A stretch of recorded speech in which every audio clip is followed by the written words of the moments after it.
ವಿವರವಾಗಿ ವಿವರಿಸುತ್ತದೆ. ಟೆಡ್ಡಿಲ್ಯಾಂಡ್ನ ಮಹಾ ಸಾಹಸ. ಕನಸಿನಂತೆ ಕಾಣುವ ಟೆಡ್ಡಿಲ್ಯಾಂಡ್. ಒಮ್ಮೆ ದೂರದ ಒಂದು ಮಾಯಾ ಲೋಕದಲ್ಲಿ ಟೆಡ್ಡಿಲ್ಯಾಂಡ್ ಎಂಬ ಅದ್ಭುತ ಜಗತ್ತು ಇತ್ತು. ಅಲ್ಲಿ ಮನೆಗಳು ಕಾಟನ್ನಿಂದ, ರಸ್ತೆಗಳಿಗೆ ಮಿಠಾಯಿ ಕಲ್ಲುಗಳು, ಆಕಾಶದಲ್ಲಿ ಸದಾ ಇಂದ್ರಧನುಷ್ ಹೊಳೆಯುತ್ತಿತ್ತು. ಆ ಲೋಕದಲ್ಲಿ ಎಲ್ಲ ಟೆಡ್ಡಿ ಬೇರ್ಸ್ಗಳೇ ವಾಸಿಸುತ್ತಿದ್ದರು. ಅವರು ನಗುತ್ತಿದ್ದರು, ಹಾಡುತ್ತಿದ್ದರು, ಮಕ್ಕಳಂತೆ ಆಟ ಆಡುತ್ತಿದ್ದರು.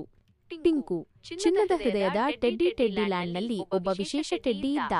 ಅವನ ಹೆಸರು ಟಿಂಕು ಟೆಡ್ಡಿ. ಅವನ ಕಣ್ಣುಗಳಲ್ಲಿ ಕನಸುಗಳು, ಹೃದಯದಲ್ಲಿ ಎಲ್ಲರಿಗೂ ಪ್ರೀತಿ. ಟಿಂಕುಗೆ ಒಂದು ಚಿಕ್ಕ ಕನಸು ಇತ್ತು. ನಮ್ಮ ಟೆಡ್ಡಿಲ್ಯಾಂಡ್ ಯಾವತ್ತೂ ಸಂತೋಷದಿಂದ ಇರಬೇಕು. ಸ್ನೇಹದ ಗುಂಪು. ಟಿಂಕು ಒಬ್ಬನೇ ಅಲ್ಲ, ಅವನ ಜೊತೆ ಇದ್ದರು ಮಿನ್ನು, ಬುದ್ಧಿವಂತ ಪಿಂಕ್ ಟೆಡ್ಡಿ ಗುಂಡು, ತಮಾಷೆಯ ದಪ್ಪ ಟೆಡ್ಡಿ ಚಿನ್ನು, ಧೈರ್ಯಶಾಲಿ ನೀಲಿ ಟೆಡ್ಡಿ ಸೋನು, ಸಂಗೀತ ಪ್ರಿಯ ಹಳದಿ ಟೆಡ್ಡಿ. ಈ 5 ಸೇರಿ ಟೆಡ್ಡಿಲ್ಯಾಂಡ್ನ ಜೀವಾಳವಾಗಿದ್ದರು.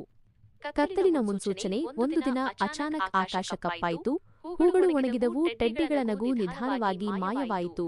ಹಳೆಯ ಟೆಡ್ಡಿ ಒಬ್ಬರು ಹೇಳಿದರು, ಕತ್ತಲೆ ರಾಜ ಡಾರ್ಕೋಬೇರ್ ಎದ್ದಿದ್ದಾನೆ.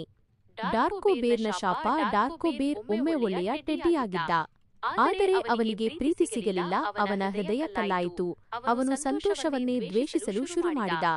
ಅವನು ಶಾಪ ಹಾಕಿದ, ಟೆಡ್ಡಿಲ್ಯಾಂಡ್ನ ನಗು ನನಗೆ ಸೇರಬೇಕು. ಮಹಾ ಭವಿಷ್ಯವಾಣಿ. ಹಳೆಯ ಪುಸ್ತಕದಲ್ಲಿ ಒಂದು ಭವಿಷ್ಯವಾಣಿ ಇತ್ತು. 5 ಶುದ್ಧ ಹೃದಯದ ಟೆಡ್ಡಿಗಳು ಸ್ನೇಹ, ಧೈರ್ಯ, ಬುದ್ಧಿ, ನಗು ಮತ್ತು ಸಂಗೀತ ಇವುಗಳೊಂದಿಗೆ ಹೊರಟರೆ ಕತ್ತಲೆ ಕರಗುತ್ತದೆ. ಟಿಂಕು ಮತ್ತು ಸ್ನೇಹಿತರು ನಿರ್ಧಾರ ಮಾಡಿದರು, ನಾವು ಹೋಗಲೇಬೇಕು. ಸಾಹಸ ಆರಂಭ. ಅವರು ಟೆಡ್ಡಿಲ್ಯಾಂಡ್ ಬಿಟ್ಟು ಹೊರಟರು. ಮೊದಲಿಗೆ ಮಿಠಾಯಿ ಕಾಡು. ಅಲ್ಲಿ ಮರಗಳಿಂದ ಚಾಕೊಲೇಟ್ ಬೀಳುತ್ತಿತ್ತು, ಆದರೆ ಅಲ್ಲಿ ಮಿಠಾಯಿ ರಾಕ್ಷಸರು ಇದ್ದರು. ಗುಂಡು ತನ್ನ ತಮಾಷೆಯಿಂದ ಅವರನ್ನು ನಗಿಸಿ ಗೆದ್ದನು. ಹಿಮಪರ್ವತದ ಪರೀಕ್ಷೆ. ಮುಂದೆ ಹಿಮಪರ್ವತ. ತಣ್ಣನೆಯ ಗಾಳಿ, ಜಾರಿ ದಾರಿಗಳು. ಚಿನ್ನು ಎಲ್ಲರ ಕೈ ಹಿಡಿದು ಧೈರ್ಯದಿಂದ ಮುಂದೆ ಸಾಗಿಸಿದ. ಒಗ್ಗಟ್ಟಿನಿಂದ ಪರ್ವತ ದಾಟಿದರು. ಕಣ್ಣೀರಿನ ನದಿ. ಮುಂದೆ ಒಂದು ನದಿ, ಅದು ದುಃಖದಿಂದ ತುಂಬಿತ್ತು. ಮಿನ್ನು ತನ್ನ ಬುದ್ಧಿಯಿಂದ ಸಂತೋಷದ ಕಥೆ ಹೇಳಿದಳು. ನದಿ ನಗಿತು, ಅವರು ದಾಟಿದರು. ಸಂಗೀತದ ಶಕ್ತಿ. ಡಾರ್ಕೋಬೇರ್ನ ಕೋಟೆಯ ಬಳಿ ಕತ್ತಲೆ ತುಂಬಿತ್ತು. ಸೋನು ತನ್ನ ಹಾಡು ಹಾಡಿದ. ಮಧುರ ಸಂಗೀತದಿಂದ ಕತ್ತಲೆ ಕಂಪಿಸಿತು. ಅಂತಿಮ ಎದುರಾಟ. ಡಾರ್ಕೋಬೇರ್ ಎದುರಿಗೆ ಬಂದ, ಭಯಾನಕವಾಗಿ ಗರ್ಜಿಸಿದ. ಟಿಂಕು ಮುಂದೆ ನಿಂತು ಹೇಳಿದ, ನಿನಗೆ ಯುದ್ಧ ಬೇಡ, ನಿನಗೆ ಪ್ರೀತಿ ಬೇಕು. ಟಿಂಕು ಅವನನ್ನು ಅಪ್ಪಿಕೊಂಡ. ಆ ಕ್ಷಣದಲ್ಲೇ ಡಾರ್ಕೋಬೇರ್ ಕಣ್ಣೀರಿಟ್ಟ.